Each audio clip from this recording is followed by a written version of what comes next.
Thanks, Jim.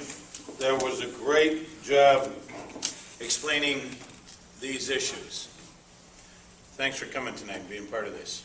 Vance and Bob, thanks for riding the bus. Does that get kind of long during the day out there? It's entertaining.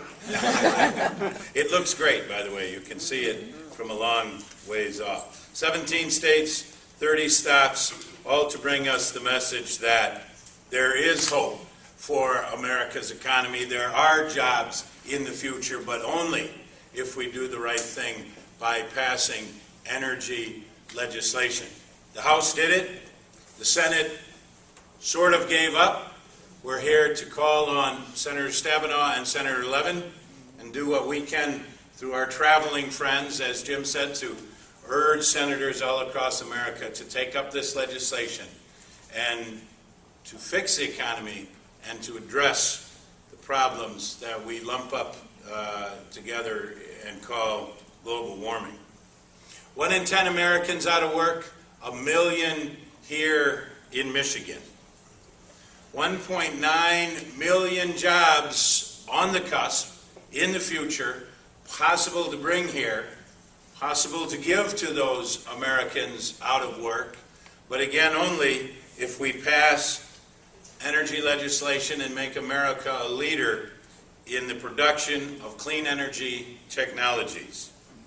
Countries like China, Japan, and others are in the game, they're in the race, and in many ways, they're ahead of us. They take the jobs that come along with the production of solar panels, the production of windmills. And while the Senate goes on vacation, our workers stand without jobs and our economy slowly drifts backwards into recession. Instead of importing clean energy technologies from overseas, we should be developing and manufacturing the technology here in America. We can harness the American energy that we have here at home by harnessing the work of Americans. We cannot afford to let China take these millions of jobs that could be created here. You all know the story about the stimulus money that went to the Texas wind farm, and that was all well and good except the windmills were produced in China. Well, you know the story anyway, so now all the rest of you know it. You have to have a Buy American component, a Build American component to the energy legislation. And by the way, the bill that passed the House did. It's fitting that we're here in the IBEW training building to talk about this. This is a place where workers build their skills. This is a place where labor and management come together to forge their own future. This is the best of what unions do here. This is the best of what Michigan labor does here, and that is to produce union workers who are the best at what they do and ready to take on all new future technologies if they're only given a chance and given the help by the U.S. Senate.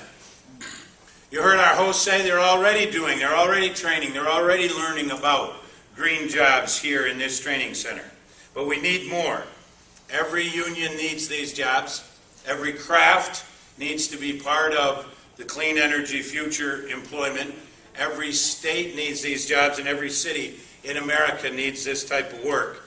And workers need these types of jobs. Our economy is broken. It broke in 2008 due to an awful lot of people on Wall Street turning the stock market and the secondary mortgage market into a casino operation. They didn't pay the price. Wages are back up on Wall Street. Employment is back up on Wall Street, and banks are fat with the money that the federal government gave them through the TARP program. And you've probably heard they're not lending it out here as fast as they could so they can remain solvent and happy and bonus and receive their bonuses. Our workers are still paying the price of 2008. But the problem in 2008 did not begin in 2008. It began shortly after Ronald Reagan was elected in the 1980s.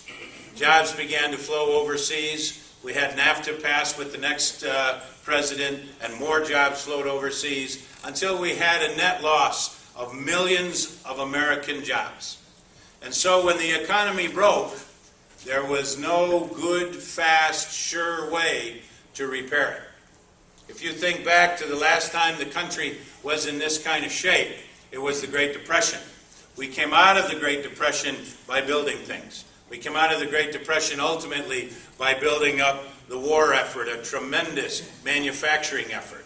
We came out of the '81 recession by bringing people back to work, building cars, bringing miners and steelworkers back to work. We can't do either today because the jobs are not there.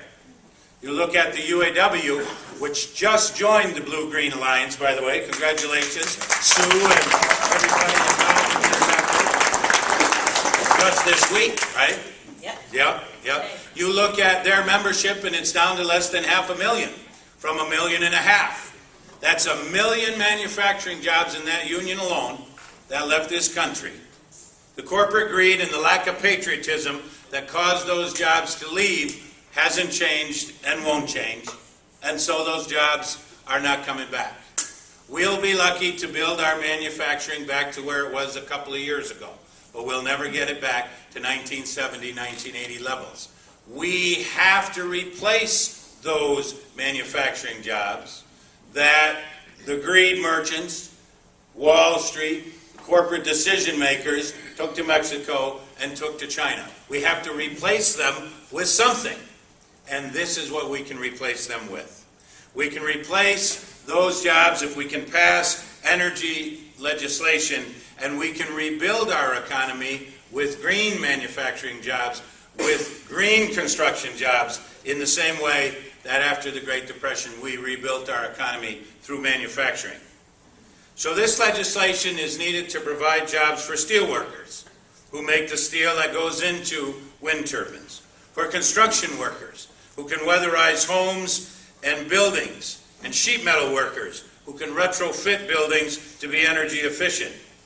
These jobs are needed for the worker who will build the 21st century broadband network, something that I don't even know anything about. These jobs are needed for building employees who will maintain the energy efficient buildings, and for working people who will build a new smart grid to transmit cleaner, renewable electricity. These jobs are needed for teachers who will educate the next generation of workers in green jobs, and these jobs are needed for transit operators who will move people to those jobs and our country forward. It's just like was said earlier. You mine the ore up north, you put it on a boat, it comes down to Detroit, it comes down to Chicago, it turns into steel, it goes into cars, it goes into windmills, the windmill produces electricity, it puts Jim's guys to work, it all fits together. The piece that's old, the piece that's not modern, the piece that needs updating is our energy system. We're reliant on oil companies that do terrible things to our environment. We rely on a grid, Jim's members work on it, that started to be built after the Great Depression. We're relying on old plants that need to be retrofitted so that they're not only more energy efficient but more environmentally sound. And if we don't change the way we do business, we'll all come back together here next time your bus tour comes to town, a year from now, 2 years from now, and we'll still be talking about millions of people unemployed who need jobs. The single best way to pull us out of the economy that we're in is to provide jobs. The single best jobs for American future are the green jobs that the energy legislation will provide. Thank you all very much for coming tonight.